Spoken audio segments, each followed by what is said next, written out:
Bonjour tout le monde et bienvenue dans la matinale du Grand Bazar où on se retrouve autour d'un petit café, histoire de débuter tranquillement la journée et de se remettre au taf parce que moi je dois encore assembler une petite brochette de cubes pour Sartrouville ce week-end au salon des JFJ et j'arrive tout doucement à un bon nombre de keepers.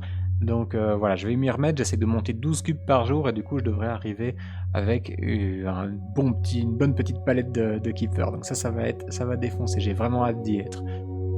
Aujourd'hui, on va pas parler de Nexus Keeper, on en a déjà parlé au tout début, ça c'est vraiment le jeu qui a le vent en poupe pour moi pour le moment. On va pas parler de notre deuxième projet dont on a parlé la fois dernière, qui était le crowdfunding. Cette fois, on va parler de notre troisième projet, Cloud Arbor.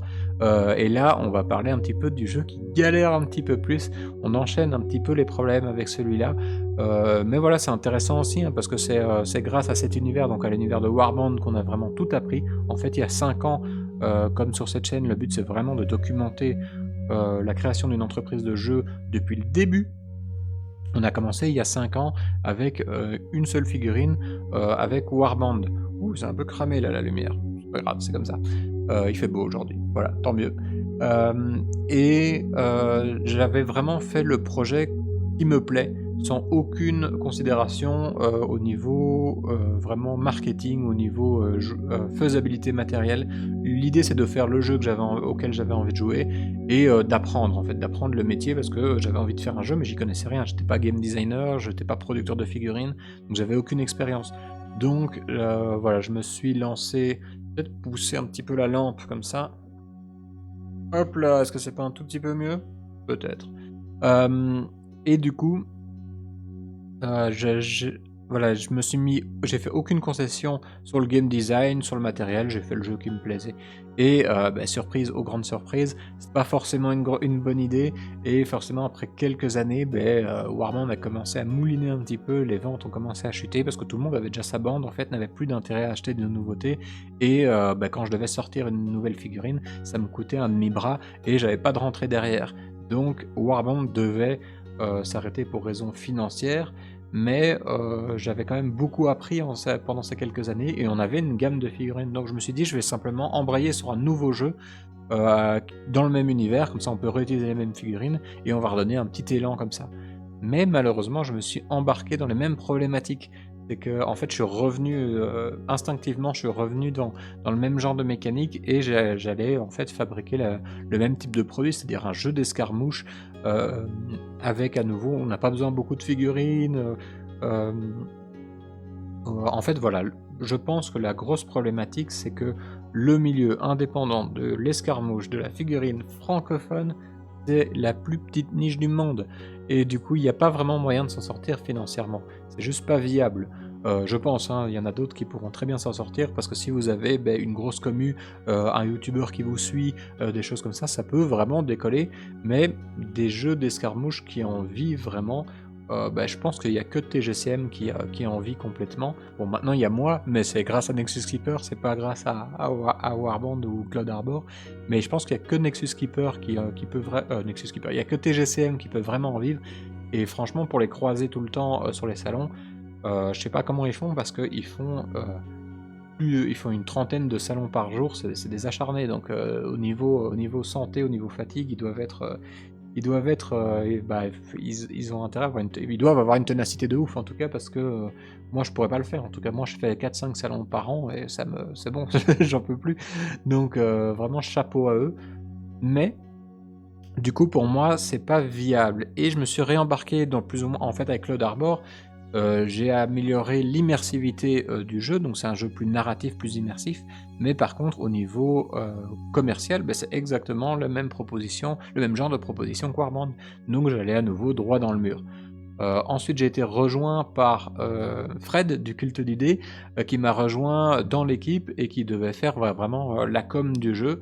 Malheureusement, après quelques semaines, il a décidé plutôt de se recentrer sur ses projets à lui, et il a quitté l'aventure après quelques semaines. Et du coup, moi, je dois avouer que ça m'a mis un petit coup au moral quand même, parce que quand t'es comme ça depuis des années tout seul à mener ta barque, et que tout d'un coup t'as enfin quelqu'un qui rejoint ton équipe, tu te dis yes, ça y est, ça commence.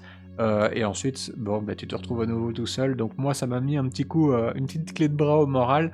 Aucun souci avec Fred, bien entendu, il y a pas de jugement là-dedans, il fait ses projets à lui, c'est ultra cool et on est toujours potes, donc il y a vraiment pas de souci. C'est juste que moi j'ai eu un peu de mal à l'encaisser, mais heureusement j'ai tenu grâce à une autre personne, grâce à Rémi en fait, l'illustrateur du projet, qui a lui enchaîné, il était motivé par ce projet et il a produit des illustrations à la chaîne. Il a commencé à fournir une masse de travail pour illustrer un livre de règles, et rien que pour ça je me suis dit, ben moi mon délire à moi c'est de travailler avec les artistes.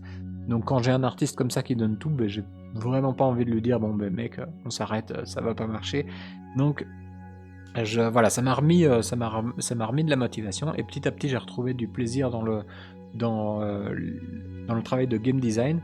Et voilà, je me suis juste posé les questions. Putain, j'ai pas bu du tout de café depuis le début.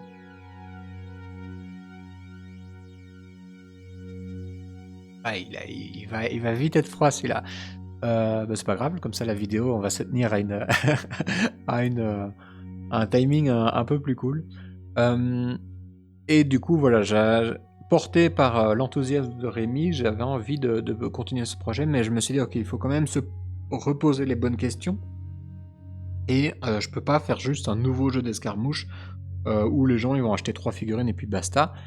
Ça va pas marcher et surtout je vais pas avoir la possibilité, alors que mon planning il est surchargé par Nexus Keeper, je vais pas avoir la possibilité de mener 2 projets de front. On peut le voir d'ailleurs avec les gars de Holomock, donc Oxycat Games, qui viennent d'annoncer que pour l'instant ils mettent en pause Kairis pour se concentrer sur Holomock. Donc vous voyez bien, c'est un petit peu la preuve par 8.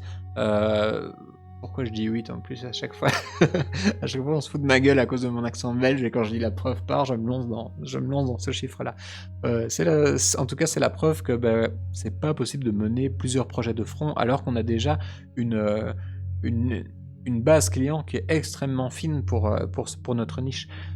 Et du coup, voilà, j'ai dû repenser ce projet un petit peu. Qu'est-ce que je peux faire pour avoir un projet abouti, mais qui va pas diviser la communauté et qui va pas être une autre proposition en plus d'autres projets.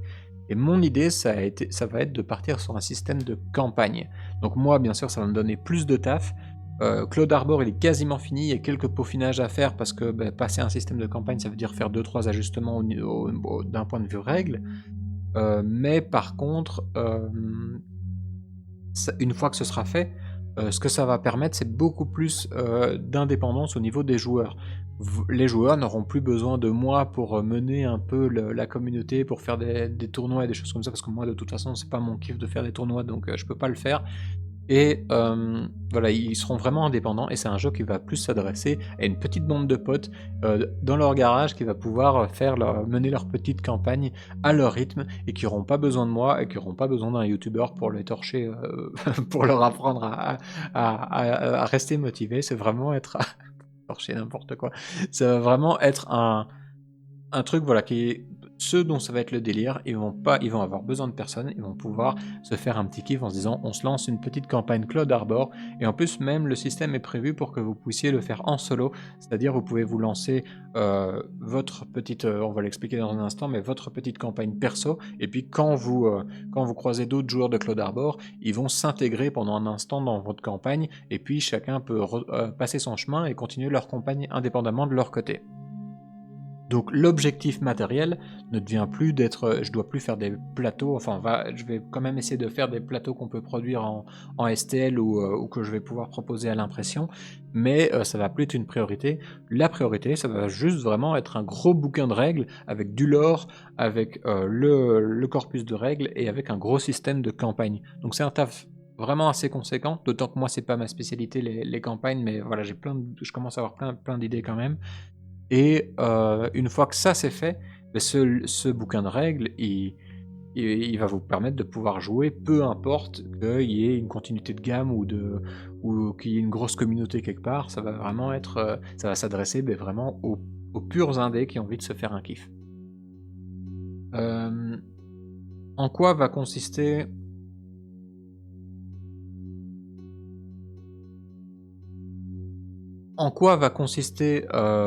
cette campagne?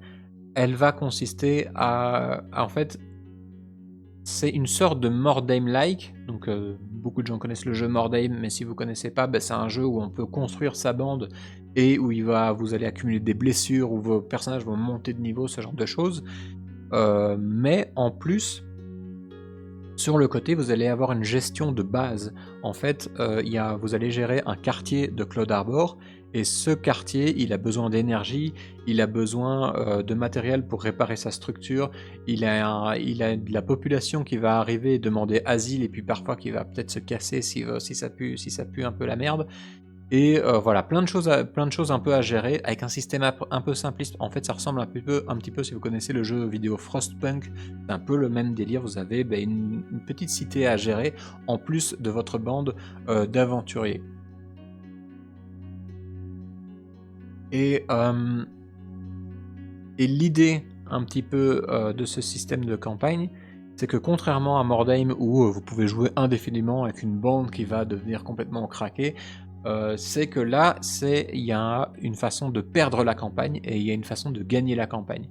Donc en fait, comme vous devez maintenir des niveaux d'énergie, la structure et tout ça de votre quartier, si à un moment vous n'y arrivez pas, si vous vous faites dépasser par les besoins de votre population, votre quartier va littéralement se casser la gueule de la cité et c'est le gros échec, et vous pouvez après vous en relancer une ou bien passer à un autre jeu.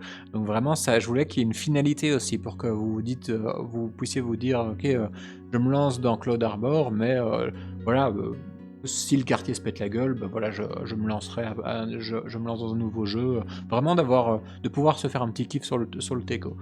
Et il y a aussi un moyen de gagner la campagne. En fait, dans ce système de campagne, vos personnages, ils vont pouvoir arriver à un niveau maximum. Je sais pas encore c'est quoi, mais imaginons que c'est le niveau 10. À chaque fois qu'un personnage arrive au niveau 10, au lieu d'avoir juste un personnage ultra balèze qui va défoncer tout le monde pendant les parties, un personnage, quand il arrive au niveau maximum, il trouve en fait son ticket de sortie et il se casse vers une arche un peu plus safe et il sort de votre bande. Donc vous allez comme ça avoir une régulation du niveau de puissance qui est un peu drivé par ce système-là, mais une fois que vous allez avoir un certain nombre de personnages dont vous décidez par rapport à la longueur de campagne que vous avez envie de faire, donc par exemple si vous décidez que quand il y a 10 personnages qui sortent du jeu, tous ces personnages ensemble, ils vont réussir à avoir tissé assez de liens, à avoir dealer assez de contrats pour pouvoir négocier l'extraction complète de votre quartier vers une arche plus safe, et là c'est la victoire. Vous avez sauvé votre quartier et vous remportez votre petite mini-campagne interne. Donc je trouvais ça cool d'avoir une proposition où on peut perdre ou gagner la campagne. Bien sûr, si vous n'avez pas envie de jouer avec ce système-là, vous pouvez juste jouer avec Cloud Harbor indéfiniment. C'est juste que vos personnages de niveau max, ils sortent à chaque fois de la bande. Mais je trouvais ça cool qu'il y ait possiblement une finalité. Et du coup, moi de mon côté, j'ai déjà fait le jeu Cloud Harbor, et donc il y a encore quelques ajustements à faire, mais le jeu, on l'a déjà fait tourner sur des salons, on l'a déjà bien fait tourner, il est vraiment cool, là, il marche vraiment bien. Donc ça, je dois plus m'en occuper. Maintenant, ce qui me reste vraiment à faire, c'est le système de campagne. Donc voilà, je suis en train de faire vraiment je suis en train de réfléchir à... Là, maintenant, ce que je dois faire en priorité, c'est de transformer le système de personnages, parce que bien sûr, on va plus pouvoir avoir des personnages nommés, on va plus pouvoir avoir le splatter, le gardien du sanctum et tout ça. On va devoir avoir des personnages que vous créez vous-même pour qu'ils puissent évoluer et que vous pouvez tirer des compétences sur des tableaux et des choses comme ça. On a un système d'évolution, un système de montée de niveau qui va ressembler un petit peu à Blood Bowl, si vous connaissez, parce que pour moi, c'est vraiment le meilleur système de montée de niveau qui a été créé, auquel j'ai joué en tout cas, c'est celui de Blood Bowl, donc ça s'inspire un peu de ça, mais en fait ici, au plus vos personnages vont réaliser certaines actions, au plus ils vont tirer leurs compétences suivantes dans un certain tableau. Donc s'ils vont hacker toujours des bornes par exemple, ils vont avoir plus de chances de pouvoir tirer des compétences dans le tableau de l'intelligence. S'ils pètent des gars au corps à corps, ça va être dans le tableau de la force et tout ça. Donc il va y avoir un système d'évolution, un système de blessure, un système d'achat d'équipement, en fait, et de craft d'équipement. Le système de craft d'équipement sera ultra simpliste parce que j'ai vraiment envie de limiter l'entrepartie, donc ce système d'entretien de quartier va être ultra, je vais essayer de le simplifier au maximum. Donc pour l'instant il est encore un peu complexe parce que c'est comme ça que je travaille. Je fais toujours très complexe et puis je simplifie. Mais voilà, j'ai donc un système de craft à développer, un système d'achat d'équipement. L'achat d'équipement sera uniquement achetable pendant les parties, donc il y aura parfois des marchands qu'on peut croiser. C'est un des monstres errants en fait qu'on peut croiser, c'est un marchand. Et du coup, de temps en temps, vous allez avoir un marchand qui vous permet d'acheter de l'équipement en jeu, donc ça fera partie de votre partie vraiment in-game. Et du coup plein de tableaux de compétences, donc il y a beaucoup, beaucoup, beaucoup de taf à faire. C'est pas ma spécialité en plus, mais peut-être que je vais demander un petit peu d'aide, à d'autres, game designers si jamais je m'en sors pas, si jamais c'est trop de boulot, par rapport au temps que j'ai. Parce que grâce à Nexus Keeper, peut-être que j'aurai, plus de moyens de rémunérer d'autres créateurs de d'autres game designers, donc peut-être que je vais pouvoir demander un petit coup de main à ce niveau-là. Je me mets plus de limite au niveau du délai. Avec Fred, on voulait se donner 1 an, mais là ça va pas être possible parce qu'avec Nexus Keeper, mon temps est forcément limité. Mais voilà, on a un projet, je vais me finir mon petit café et puis on va se finir cette vidéo sur une bonne petite nouvelle pour Cloud Arbor quand même. Oh, il est froid. Ah, bien. Et du coup, voilà, un gros livre complet avec full d'illustrations grâce à Rémi, ça c'est ultra cool. Et ça c'est l'objectif que je me donne. Et quand même au niveau figurines, on va se faire un petit kiff parce que on en a sculpté 3 avec Valentin, Valentin Zach. Donc enfin, qui s'est pété la gueule dehors. Il y a un petit peu de vent et je crois qu'il y a une chaise ou quoi qui vient de tomber. Bref, j'ai perdu le fil de mes idées du coup. Ah oui, Valentin a sculpté 2 figurines et on va se lancer sur une 3e figurine pour faire une petite boîte avec 3 figurines vraiment Cloud Arbor. Et ça c'était vraiment pour le kiff.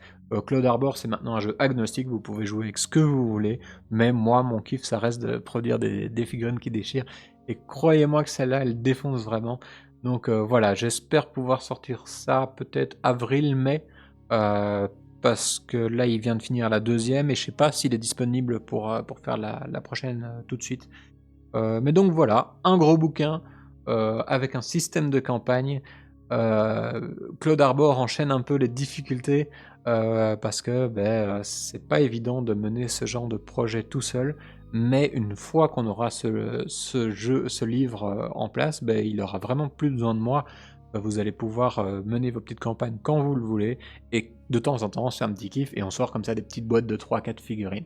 Voilà, moi je vais aller me mettre au taf parce que mon café est fini, j'ai des cubes qui m'attendent et on se retrouve dimanche et je sais pas de quoi on va parler.